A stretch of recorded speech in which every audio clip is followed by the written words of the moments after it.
이 시간 읽어드리는 하나님의 기록된 말씀은 복음서에 있는 요한복음 3장 1절부터 12절입니다. 바리새파 사람 가운데 니고데모라는 사람이 있었다. 그는 유대의 회원이었다. 이 사람이 밤에 예수께 와서 라비님, 우리는 선생님이 하나님께로부터 오신 분임을 압니다. 하나님께서 같이 하시지 않으면 선생님께서 하시는 그런 표적을 아무도 알 수 없습니다. 고 말하였다. 예수께서 대답하셨다. 내가 진정으로 그대에게 말합니다. 누구든지 다시 나지 않으면 하나님 나라를 볼 수 없습니다. 니고데모가 예수께 말하였다. 사람이 늙은 뒤 어떻게 다시 태어날 수 있겠습니까? 어머니 뱃속에 다시 들어갔다가 태어날 수야 없지 않습니까? 예수께서 대답하셨다. 내가 진정으로 그대에게 말합니다. 누구든지 물과 성령으로 태어나지 않으면 하나님 나라에 들어갈 수 없습니다. 육으로 난 것은 육이요 영으로 난 것은 영입니다. 그대들은 다시 태어나야 한다고 내가 말한 것을 그대들은 이상히 여기지 마시오. 바람은 불고 싶은 대로 붑니다. 그대는 그 소리는 듣지만 어디에서 와서 어디로 가는지는 모릅니다. 성령으로 태어난 사람은 다 이와 같습니다. 니고데모가 예수께 묻기를 어떻게 이런 일이 있을 수 있습니까? 하니 예수께서 대답하셨다. 그대가 이스라엘의 선생이면서 이런 것도 알지 못합니까? 내가 진정으로 그대에게 말합니다.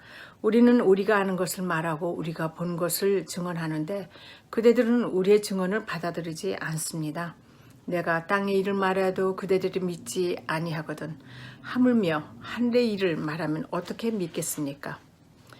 이어서 요한복음 7장 45절부터 52절입니다. 성전 경비병들이 대제사장들과 바리새파 사람들에게 돌아오니 그들은 어찌하여 그를 끌어오지 않았느냐 하고 경비병들에게 물었다. 경비병들이 대답하였다. 그렇게 말한 사람은 지금까지 아무도 없었습니다. 바리새파 사람들이 그들에게 말하였다. 너희도 미혹된 것 아니냐? 지도자들이나 바리새파 사람들 가운데서 그를 믿은 사람은 어디에 있다는 말이냐? 율법을 알지 못하는 무리는 저주받은 자들이다. 그들 가운데 한 사람으로 전에 예수를 찾아온 니고데모가 그들에게 말하였다. 우리의 율법으로는 먼저 그 사람의 말을 들어보거나 그가 하는 일을 알아보지도 않고 사람을 판결할 수는 없지 않소. 그들은 니고데모에게 말하였다. 당신도 갈릴리 사람이요? 성경을 살펴보시오. 그러면 갈릴리에서 예언자가 나오지 못하리라는 것을 알게 될 것이요. 마지막으로 요한복음 19장 38절에서 40절입니다. 그 뒤에 아리마대 사람 요셉이 예수의 시신을 거두게 하여 달라고 빌라도에게 청하였다. 그는 예수의 제자인데 유대 사람이 무서워서 그것을 숨기고 있었다. 빌라도가 허락하니 그가 가서 예수의 시신을 내렸다. 또 일찍이 예수를 밤중에 찾아왔던 니고데모도 몰약에 침향을 섞은 것을 100근쯤 가지고 왔다. 그들은 예수의 시신을 모셔다가 유대 사람의 장례 풍속대로 향료를 바르고 고운 배로 감았다. 이 모든 것은 주님이 우리에게 말씀하신 것입니다. 아멘.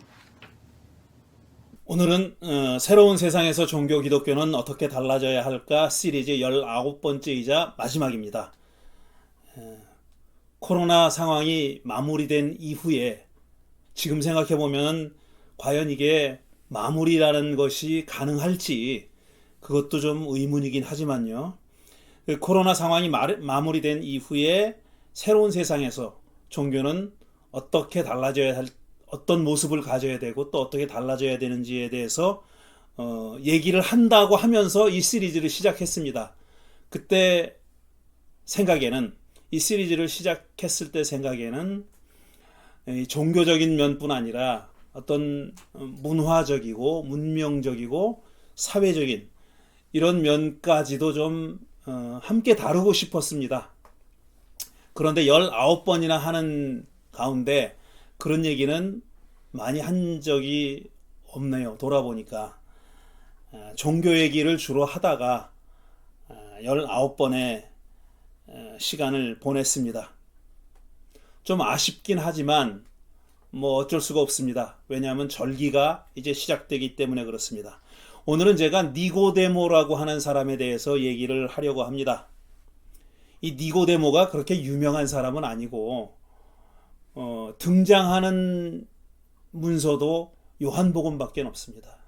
요한복음 이외에는 니고데모라는 사람의 이름이 등장하지 않습니다. 그러니까 별로 유명한 사람도 아니고 대단한 역할도 한 사람이 아닌 이 사람을 이 시리즈의 마지막에 등장시키기에는 좀 어울리지 않는다는 느낌도 들긴 하지만 또 잘 생각해보면 의미가 있기도 합니다. 전혀 의미가 없는 그런 인물은 아니라고 생각합니다. 이제 앞으로 감사절기가 시작되고요. 다음 주가 추수감사절이고 그 다음 주부터는 대림절, 성탄절, 송년주일, 신년주일 이렇게 이어지니까 이 계속되는 절기에 어떤 다른 시리즈 얘기를 하기는 힘들고요. 그 절기를 다 보낸 다음에 아마 2021년 초에 다시 이와 비슷한 시리즈로 돌아올 텐데 그때 어쨌든 이 시리즈에 대해서는 얘기하도록 하고 오늘은 니고데모에 대한 이야기를 함으로써 이 시리즈를 일단 마무리하려고 합니다. 니고데모, 니코데모스입니다. 그러니까 니코 할 때 니키는 승리라는 뜻이에요. 그리스 말로 승리, 빅토리. 그 다음에 데모스는 백성, 피플이죠. 그러니까 빅토리 오브 피플이 되는 겁니다. 그러니까 백성들의 승리, 사람들의 승리. 우리 북쪽 조국에서 많이 쓰기 때문에 좋은 말을 많이 못 쓰지만 이 좋은 말을 말하자면 인민의 승리입니다. 백성들의 승리, 사람들의 승리, 오히려 인민의 승리 이런 뜻을 가지고 있는 이름입니다. 이 보듯이 이게 그리스 말이잖아요. 이 사람은 유대인인데 그리스 이름을 가지고 있습니다. 그러니까 그리스화된 유대인이라고 볼 수 있죠.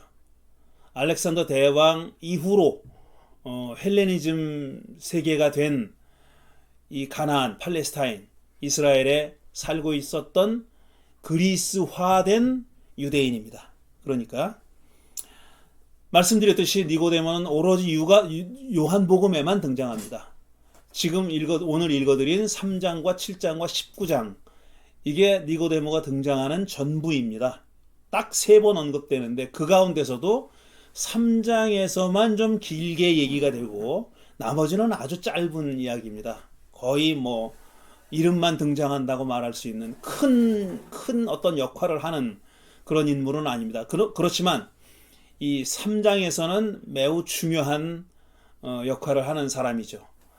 중요한 말씀을 예수님이 하셨는데 거기에 보조로 등장해서 예수님으로 하여금 그런 말씀을 하게 인도한 그런 사람입니다. 말씀드렸듯이 이 정도의 인물은 많이 있습니다. 성서에 많이 있는데 뭐 굳이 이 인물을 꼭 들은 이유를 다시 한번 변명하자면은 초대교회에 이 사람의 이름을 딴 복음서가 있습니다. 그러니까 니고데모 복음서가 있는 거예요. 니고데모 복음서가 있어요. 물론 내용을 보면은 니고데모에 대한 얘기는 거의 없어요. 그리고 물론 신약 성경에 포함되지 않았습니다. 그러니까 그렇게 중요한 문서가 아니라고 볼 수도 있지만 그래도 그 숱한 사람 가운데 자기 이름이 들어가 있는 복음서가 있는 사람이 얼마나 되겠어요. 니고데모가 그 중에 하나라는 거죠. 그러니까 적어도 초대교회의 어떤 그룹에서는 이 니고데모라는 사람이 중요했던 겁니다. 그만큼 의미를 가지고 있었다는 얘기예요. 니고데모라는 이름의 복음서가 만들어질 정도의 중요한 의미를 가지고 있는 인물이었다라고 볼 수 있는 겁니다. 사실 요한복음 3장의 이야기를 보면은 그럴 만도 합니다. 그게 뭐 지나친 어떤 이야기는 아니라는 거죠. 그럴 만합니다. 그만큼 니고데모는 3장에서만큼은 중요한 역할을 하고 그 다음에 7장과 19장에서도 그보다는 덜하지만 일정한 역할을 하는 사람입니다. 자, 3장을 보면은 니고데모는 바리새인이라고 그랬어요. 일단 바리새파 사람입니다. 종교적인 어떤 성향상 그는 사두개파 사람도 아니고 제사장도 아니고 에세네파도 아니고 그 다음에 젤롯당도 아니고 바리새파 사람이라는 거예요. 바리새파에 속해 있는 사람입니다. 그 사람의 종교적인 어떤 성향, 그 다음에 뭐 학파라고 얘기하는 사람들도 있지만 어떤 스쿨이라고 얘기하는 사람도 있는데 바리새적인 그런 신앙을 따르는 사람, 바리새파 사람들의 신앙을 따르는 사람이고 또 유대의회원이라고 했어요. 이거는 유대 사회의 최고 의회인 산헤드린의 멤버라는 뜻입니다. 그러니까 정치적으로도 상당히 높은 지위를 가지고 있었던 사람입니다. 종교적인 성향을 보면 바리새파 사람이었고 그 다음에 사회적인 지위로 보자면은 유대 의회인 산헤드린의 의회원이 될 정도의 지위를 가진 사람. 지금 그러니까 미국으로 따져보자면 상원 의원인 거죠. 조금 더 구체적으로 말하면 유대계 상원 의원이라고 봐야 될까요? 뭐 그 정도 되는 사람입니다. 굉장히 높은 지위를 가지고 있는 사람이고 또 뒤에 보면 나오지만 19장에 보면 나오지만 재력도 있는 사람이에요. 돈도 재산도 많이 있었던 사람인 거죠. 그러니까 예수님이 돌아가신 다음에 장례를 치르기 위해서 그가 모략의 침향을 섞은 걸 100근쯤 가져왔다. 그러니까 넉넉하게 예수님의 시신을 닦고 이렇게 그 장례를 준비할 수 있는 정도의 그런 물건을 의미 있는 장례식에 꼭 사용되는 물건을 가지고 온 겁니다. 그만큼 재력도 있었던 사람이라고 판단할 수 있는 거죠. 요약하면은 니고데모라는 사람은 하나님의 율법을 계명을 열심히 준수하던 바리새파에 속한 사람이었고 또 사회 정치적으로도 유대 최고 지도층에 속하는 권력층에 속하는 산헤드린 멤버였고 그 다음에 재력도 겸비한 그런 사람이었죠. 그러니까 세상적인 시각에서 볼 때는 정말 뭐 하나 부족한 것이 없는 그런 사람이었던 겁니다. 누가 봐도 최고 지도층에 속해 있었던 그런 사람이죠. 근데 그런 그런 니고데모가 마음이 급한가 봐. 그런 니고데모가 예수에 대한 소문을 들었어요. 예수를 직접 만난 건 아니고 예수에 대한 소문을 들었습니다. 그래서 그가 예수님에게 와서 랍비님, 이건 존경의 존칭입니다. 그러니까 존경을 담은 칭호입니다. 랍비님, 선생님 하고 부르는 거예요. 우리는 선생님이 하나님께로부터 오신 분임을 압니다. 하나님께서 같이 하시지 않으시면 선생님께서 하시는 그런 표적은 아무도 할 수 없습니다. 이렇게 얘기합니다. 선생님하고 경칭으로 예수님을 칭한 다음에 그 다음에 자기가 예수님에 대해서 생각하고 있는 바를 얘기하는 거죠. 당신은 그런 표적을 행하시는 것으로 봐 하나님께서 보내시는 분임에 분명하다. 이렇게 얘기한 겁니다. 그러니까 예수에 대한 소문을 니고데모가 들었는데 주로 기적에 대한 소문을 들은 것 같아요. 어떤 사람을 고치고 귀신을 쫓아내고 등등 이런 기적에 대한 소문을 들었던 모양이에요. 그런데 이 사람은 학식이 있는 그 다음에 지위도 있고 뭐 자관 높은 계층에 속해 있는 그런 바리새파 사람답게 예수님의 행한 기적을 어떤 특출한 능력을 가지고 있는 사람이 그냥 놀라운 일을 행한 것 정도로 여기지 않고 그걸 단순히 미러클, 기적이라고 여기지 않고 표적이라고 본 겁니다. 말하면 사인이 세마야, 사인이라고 본 거예요. 뭔가를 지칭하는, 뭔가를 가리키는, 상징하는 그런 행동으로 본 겁니다. 그러니까 예수님이 또 일반 사람들이 할 수 없는 어떤 그런 미러클을 행한 게 아니라 기적을 행한 정도가 아니라 예수가 행한 어떤 행위, 그분이 행한 기적적인 행위를 보건대 이것은 그런 행위들은 예수가 누구인지를 보여주는, 예수가 누구인지를 알려주는 그런 사인에 해당하는 거라고 본 거예요. 그러니까 이 사람이 상당히 인사이트가 있는 사람이었던 거죠. 상당히 그런 어떤 특출한 그게 어디서 왔는지는 모르겠어요. 공부를 많이 해서 왔는지도 모르겠지만 어쨌든 예수를 보는 눈이 남다르긴 했던 겁니다. 그런 사람이었어요. 예수님이 하신 행위가 소위 말해서 기적이라고 부르는 행위가 단순한 기적이 아니라 뭔가를 보여주는 사인이다, 세마야다, 표적이다 이렇게 본 겁니다.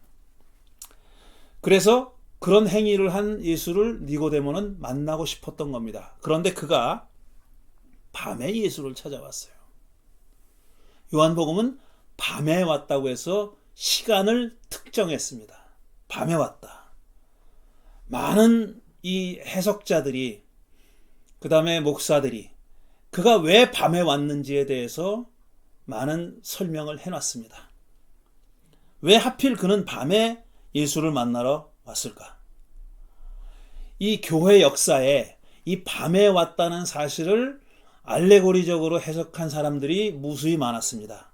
그러니까 그 당시에 사람들에게 밤이라고 하는 것은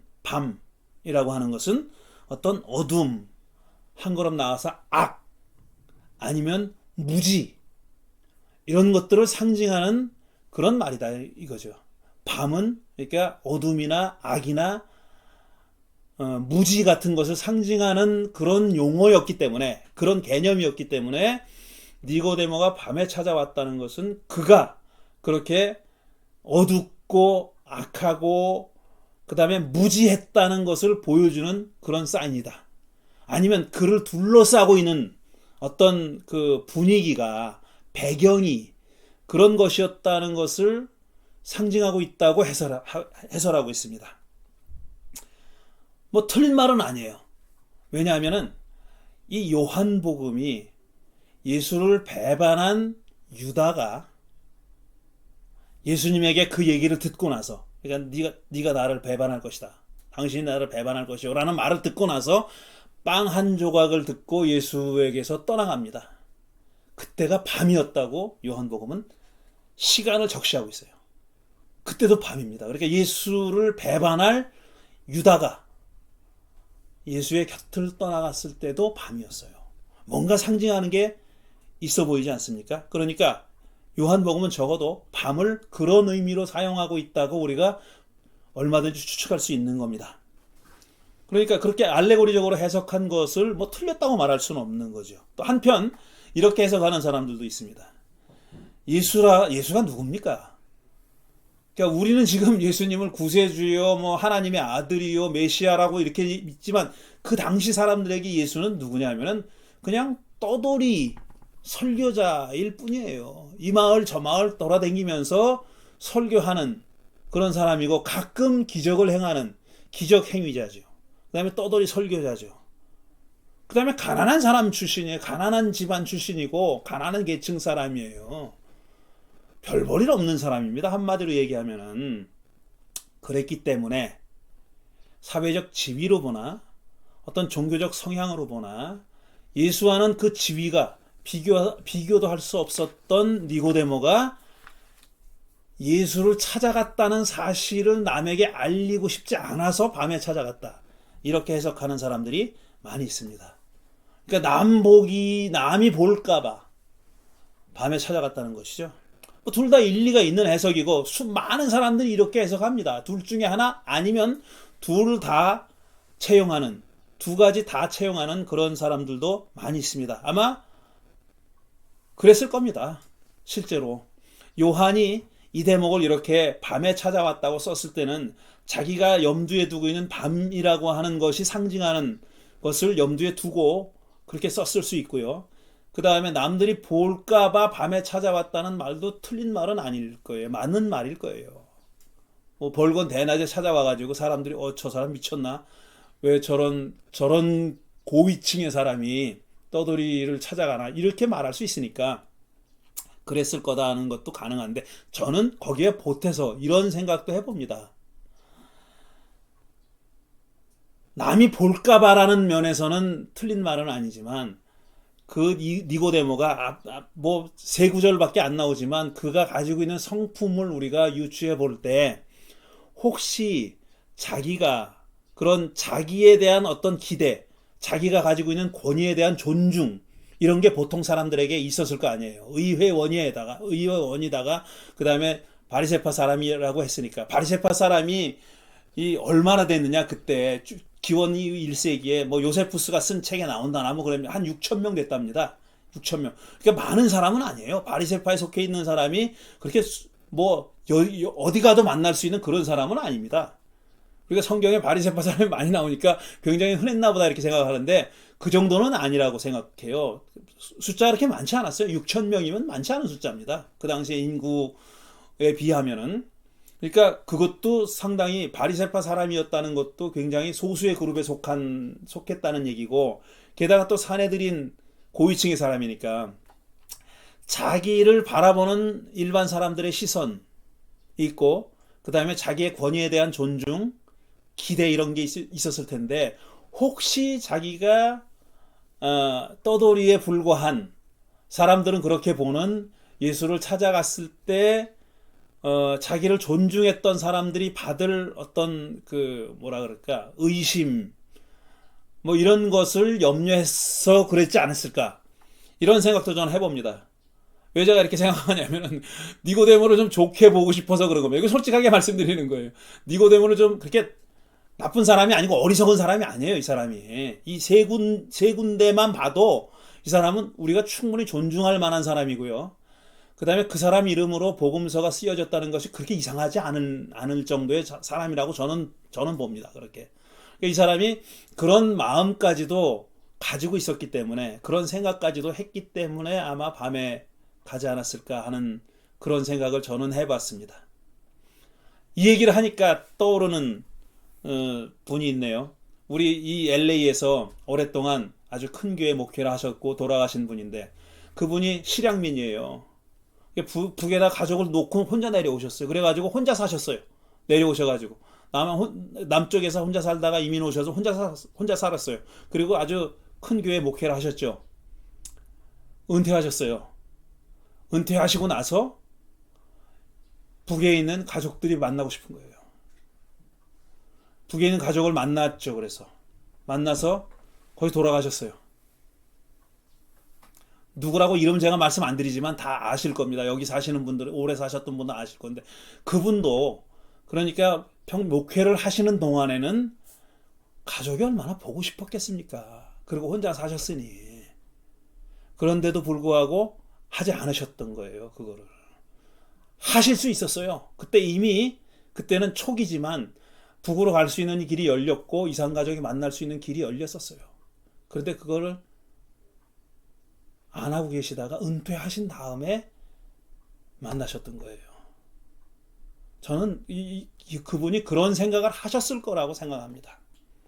그 당시 교인들이 당신이 할 행동에 대해서 어떤 영향을 받을지 하는 것을 고려하셨다고 그렇게 생각합니다. 우리 기독교인들은 바리새인들에 대해서 많이 오해하고 있습니다. 뭐 째째한 그 어떤 율법 조문에 얽매여 가지고 그런 거나 지키려고 애쓰고, 상식적으로 어긋나는 그런 상식적으로는 어긋나지만 율법이 그렇게 명령하고 있다 그래서 그거나 열심히 지키려고 했던 사람이라고 착각하고 있는데, 예수님의 말씀에 의하면 박하와 근처에 11조는 드리면서도 공의와 자비와 긍휼은 도외시하는 그런 사람이라고 착각하는데 그렇지 않습니다.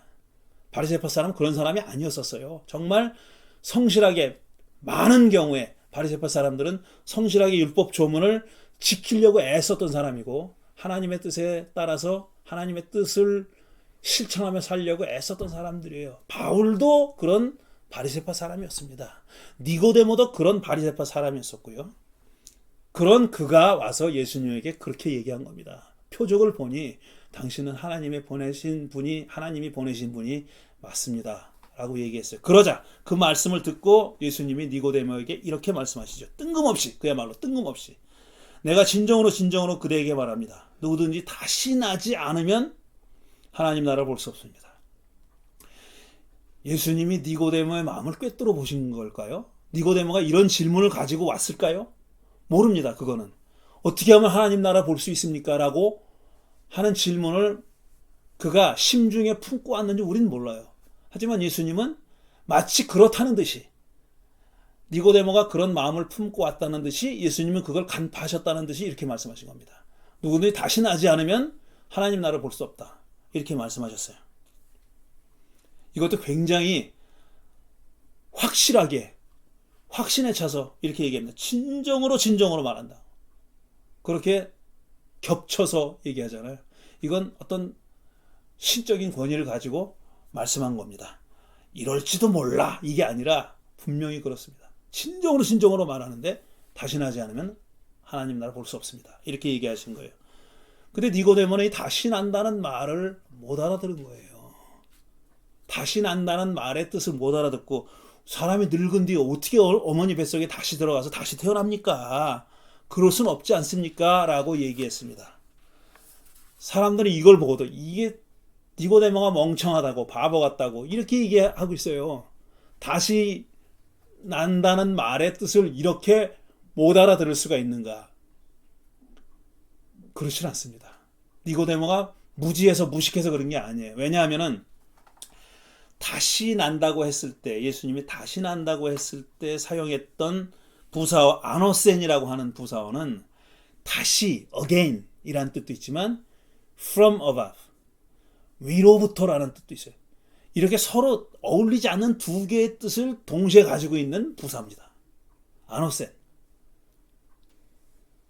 그러니까 예수님이 아노센이라는 말을 썼을 때 이 니고데모는 again으로 알아들은 거예요. 다시 난다. 그렇게 알아들을 수 있는 겁니다. 그런 뜻이 있으니까.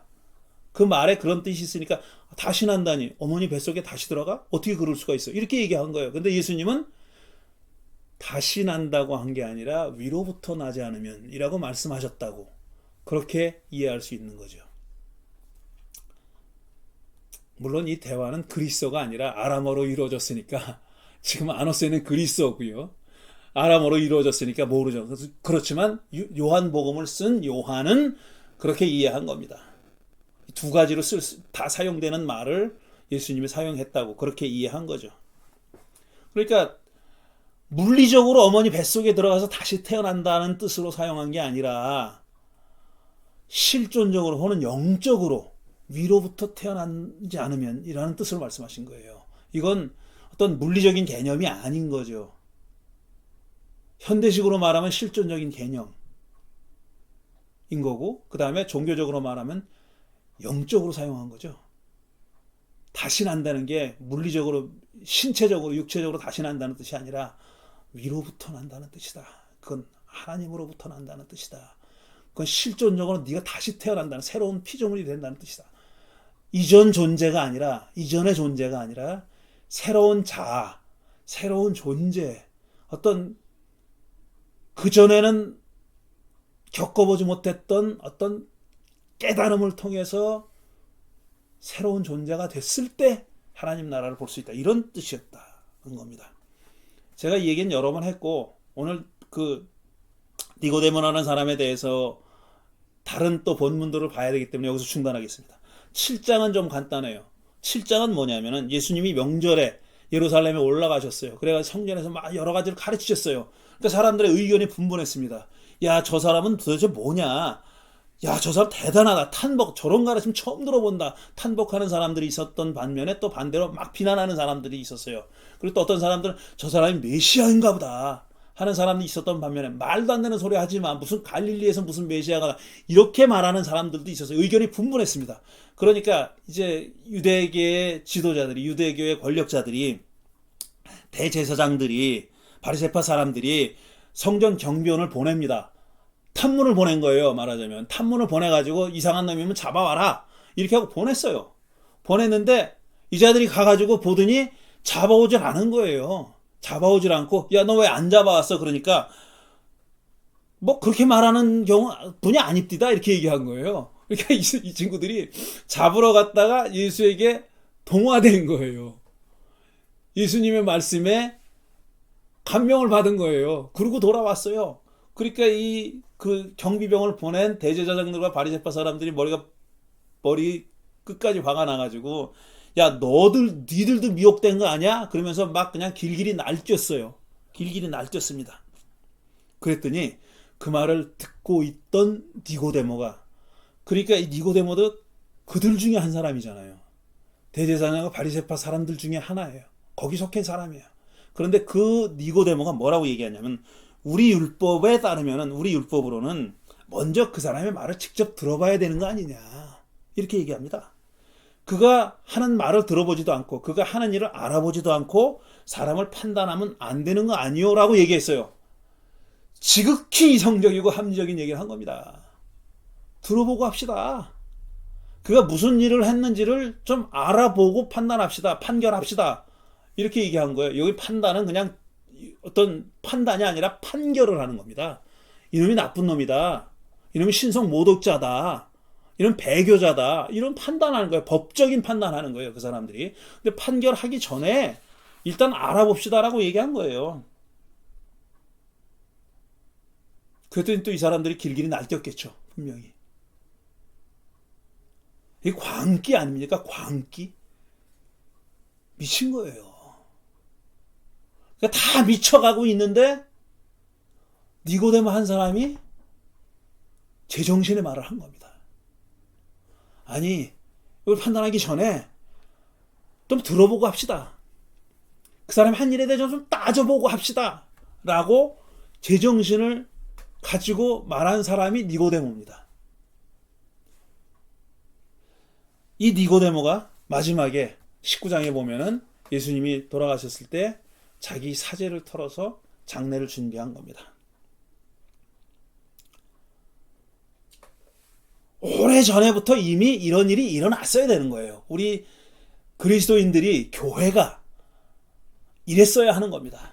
오래전부터 이랬어야 되는 거예요. 그런데 21세기가 되도록 이런 사람들, 니고데모 같은 사람들보다는 예수님을 해코지 하려고 했던 광기에 휩싸여서 예수님을 처벌해야 된다고, 죽여야 된다고, 저는 신성 모독자라고 낙인을 찍었던 사람들 쪽에 속해 있었어요.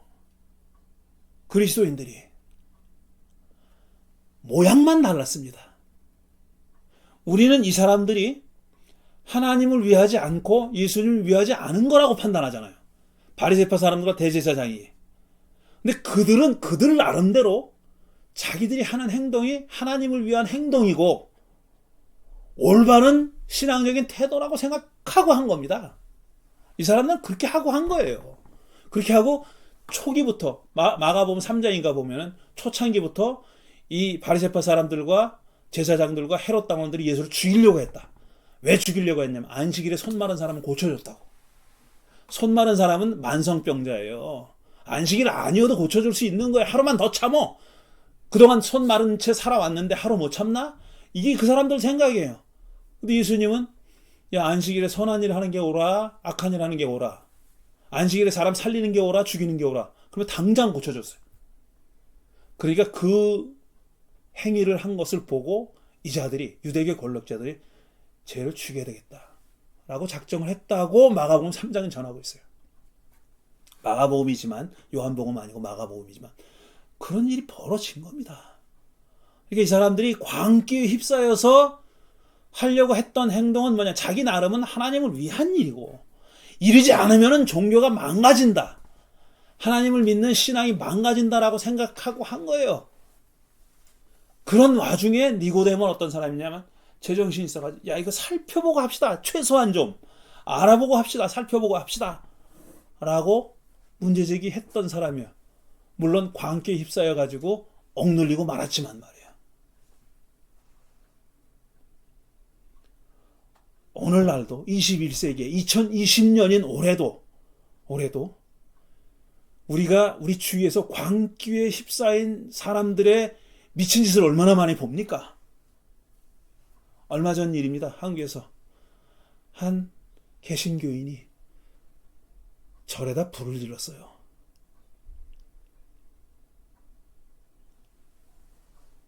한 10년쯤 전에는, 10년입니까? 6, 7년 전에는 불쌍히 목을 잘랐죠. 어떤 사람이. 그 사람들은 뭐라고 생각하고 하냐면은 이런 하나님을 믿는 행동이라고 생각합니다. 저렇게 우상숭배자는 다 이 꼴을 당해야 된다고. 절에 불을 질렀어요. 사람 죽었으면 어떡할 뻔했어요. 재산 피해는 말할 것도 없고 사람 죽었으면 어떡할 뻔했냐고요. 이 사람 지금 그 사람들이 지금 예수를 믿는다고 하나님 믿는다고 하는 행동입니다. 이게. 그리고 지금 선거가 끝난 이 나라의 결과를 보세요. 백인 개신교인들이, 보수 개신교인들이 얼마나 많은 사람들이 트럼프에게 표를 줬습니까? 물론 이거는 좀 분석이 필요합니다. 단지 신앙적인 어떤 동기로서만 그랬다고 볼 수는 없어요. 여러 가지가 복합돼 있죠. 하지만 그들이 겉으로 드러낸 거는 신앙입니다. 하나님이 트럼프를 택했다는 거예요. 이거 어쩔 겁니까 도대체? 어쩔 거예요? 이런 상황에서 니고데모처럼 제정신을 가지고 좀 따져봅시다. 좀 생각하면서 믿읍시다. 제가 10여 년 전부터 구호처럼 얘기하는 거죠. 생각 좀 하면서 믿자고. 생각 좀 하면서. 뭘 이렇게 믿기 전에, 뭘 행동하기 전에 한 번 더 생각해 보자고. 한 번 더 따져보자고. 생각해 보자고.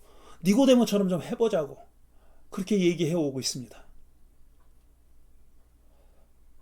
이런 얘기가 아직까지 말할 필요가 있다는 세상이 참 서글픕니다. 이런 얘기는 할 필요가 없어야 맞는 겁니다. 생각 좀 해보고 믿자느니 뭐 이런 니고데모처럼 하자는 이런 얘기는 할 필요가 없어야 맞는 거예요. 그런데 지금도 그런 필요가 있잖아요. 있는 정도가 아니라 그런 말을 하는 사람들이 억눌리고 있고 비신앙인 취급당하고 있고 믿음도 없는 믿음 있는 척이나 하는 그런 사람들이라는 그런 비난을 받고 있는 겁니다. 그래서 저는 니고데모 같은 사람이 귀하다고 귀중하다고 생각하는 거예요. 그 여러분들에게도 여러분들 모두가 우리 모두가 다 좀 그런 사람이 좀 되자. 니고데모처럼 어떤 고위층의 사람은 될 수 없을지 몰라도 뭐 그것까지 사모할 필요는 없을지 몰라. 하지만 이 사람처럼 좀 합리적이고 이성적이고 좀 따져보고 생각해보고 이성적인 제안을 할 수 있는 사람은 돼야 되겠다 하는 게 제 생각이고 오늘 여러분들에게 이 시리즈를 마치면서 마지막으로 드리고 싶었던 얘기입니다. 제가 드린 말씀을 생각하면서 잠시 묵상하는 시간을 갖겠습니다.